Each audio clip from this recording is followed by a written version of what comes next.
we're going to talk a little bit more specifically about the process that our instructional staff need to follow when they suspect academic misconduct occurring in the class and or on as an assignment.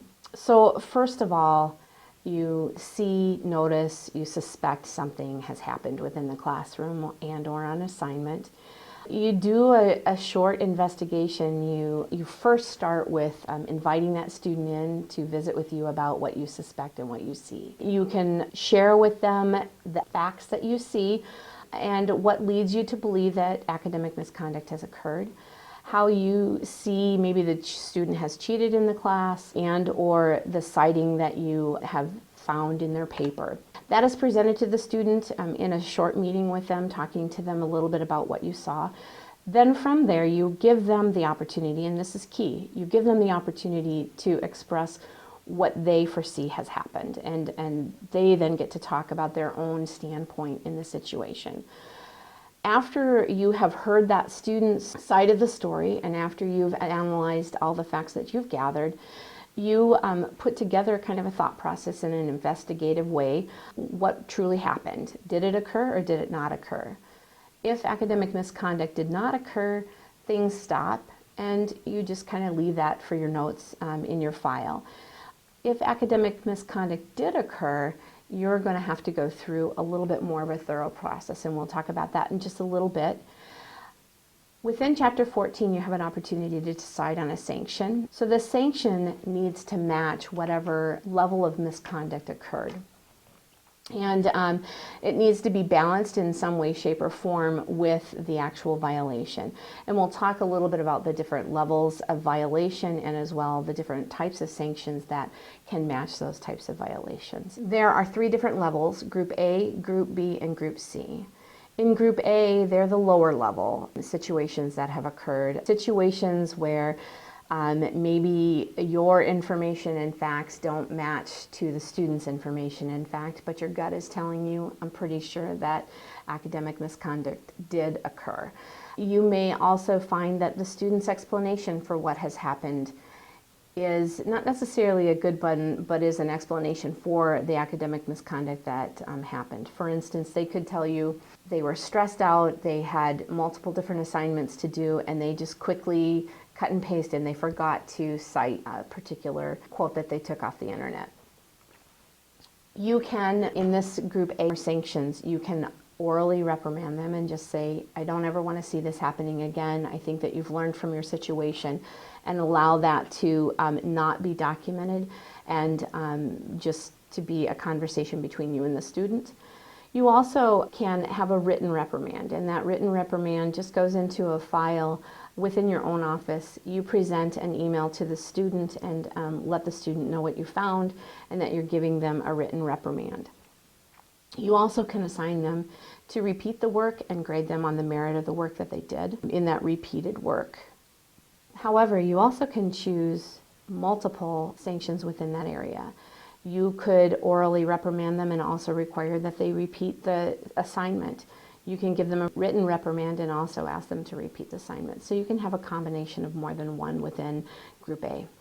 Be sure that you privately reprimand, and with the reprimand, it's not like we're hollering at somebody or you know, really pushing forward or being forceful with this. We're actually just explaining to them how unacceptable it is to be dishonest, how unacceptable it is to potentially cheat or plagiarize. It's also against the law to plagiarize.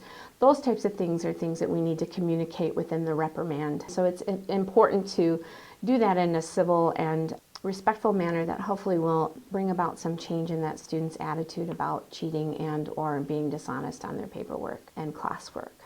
In this stage in Group A, nothing is on the permanent record for the student, and that means that it's not going to go into a student's conduct file within my office. So it's important to let the student know in this process too that the sanction that you chose stays between you and the student and goes no further. If further misconduct occurs within your class, then potentially it could be a part of their permanent academic misconduct record. Again, it's important in this process to inform the student that they have the right to appeal your decision. albeit it's not becoming a part of their permanent record.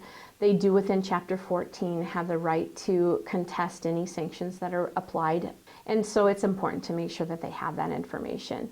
Within the guide that you have received, you will find that there is an actual example email that can be sent to the student that explains all of these things as well. Sanctions in Group B. Group B are sanctions such as lowering the grade on an assignment or a test, lowering the grade in the course, failing the grade in the course, removing an individual from the course, and a written reprimand that is included in the student disciplinary file. It's important to note again that you can choose multiple different sanctions. Quite often lowering the grade on an assignment or test will actually lower their grade in the course as well, which you probably know this. And as well, it depends upon the severity of the situation. Was it blatantly them taking somebody else's paperwork and presenting it as their own, their entire paper?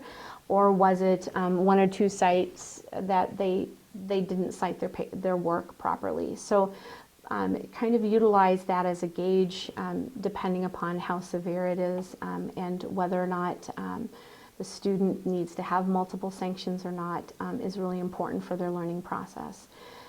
It's also okay to give me a call at this point in time and consult with me on different ideas that you have. Much of the time I have what's been done in the past, and I can kind of give you an idea on maybe what might be best for that particular situation in your course. So feel free to give me a call at any point in time. Within this segment and with all of the sanctions, you're going to hear me repeat this. Make sure that you email the student all of the findings that you had, the reasons why you found that you believe that they had academic misconduct within your course, giving them the information about being able to contest the situation and bring it to a hearing level if they so choose.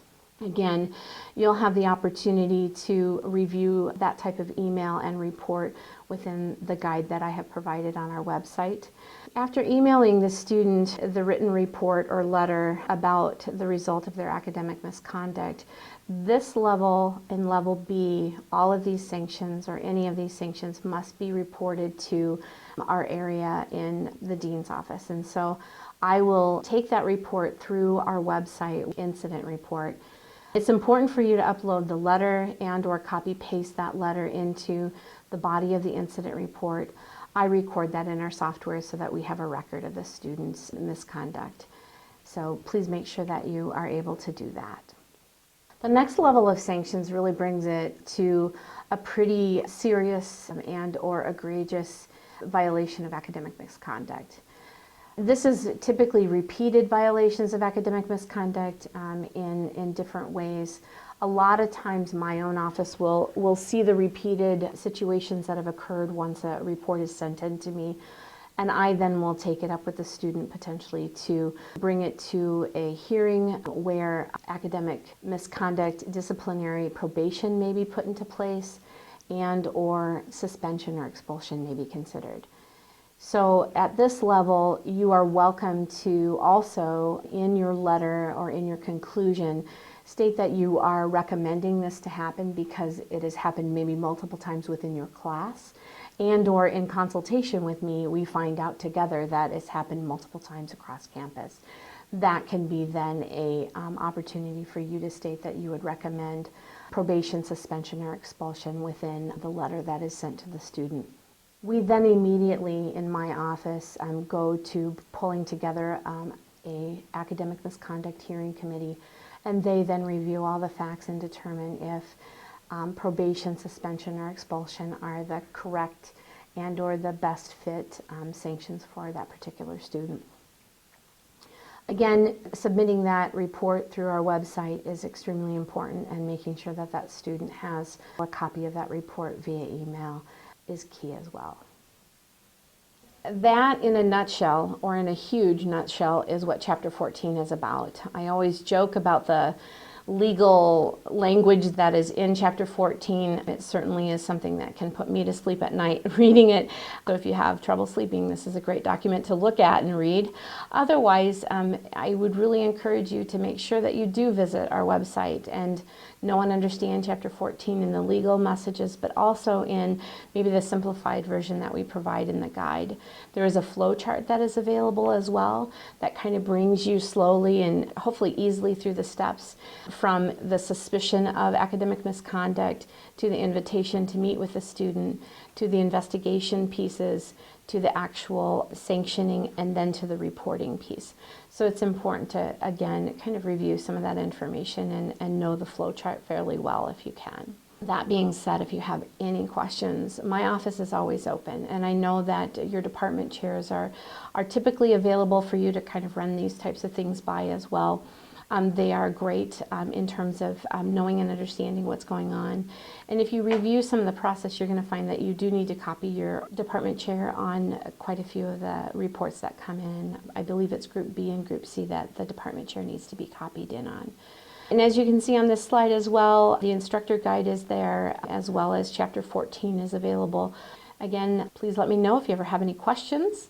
Stop into my office, give me a call or email. I would love to consult with you on these different issues and how we can kind of help our students be a little bit more conscientious about not having academic misconduct occur, and as well being more honest and exercising some academic integrity when it comes down to turning in their assignments and taking tests in your course. Good luck and thank you.